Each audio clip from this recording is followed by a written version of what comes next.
कोल्हापुरातील अनेक भाविक प्रतिवर्षी सौंदती यात्रेसाठी जातात।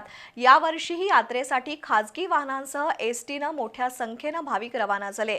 यंदा एसटीच्या 150 बसेसचं बुकिंग करण्यात आलंय।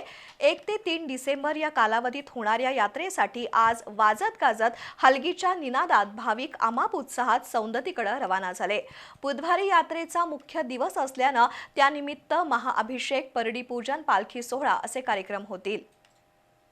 लाखो भाविकांचं श्रद्धास्थान असलेल्या बेळगाव जिल्ह्यातील सौंदती इथल्या रेणुका मातेची यात्रा सोमवार 1 ते 3 डिसेंबर दरम्यान संपन्न होणार आहे।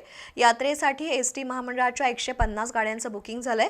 आज सकाळी शहराच्या विविध पेठांमधील अनेक संस्थांच्या गाड्या यात्रेसाठी सजवण्यात आल्या होत्या। सणगर गल्लीतील ताईबाई गल्ली रेणुका भक्त मंडळाच्या वतीनं 49व्या वर्षी यात्रेची परंपरा जपण्यात आली। अच्युत साळोखे यांनी यात्रेसाठी जाणाऱ्या भाविकांसाठी ड्रेस कोड केला होता। माजी स्थायी समिती सभापती आदिल फरास, अभिनेत्री आणि बी न्यूजची वृत्त निवेदिका केतकी पाटील आणि लोकमतचे छायाचित्रकार आदित्य वेल्हाळ यांच्या हस्ते यात्रेचा शुभारंभ करण्यात आला। संस्थेच्या वतीनं केतकी पाटील आणि आदित्य वेल्हाळ यांचा ज्येष्ठ नागरिकांच्या हस्ते सत्कार करण्यात आला।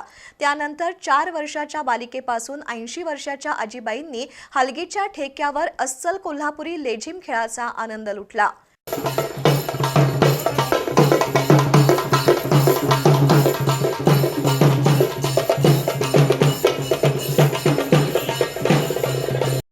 यावेळी मर्दानी खेळांची प्रात्यक्षिकही सादर करण्यात आली। भागातील नागरिकांसह भाविक मोठ्या संख्येनं उपस्थित होते।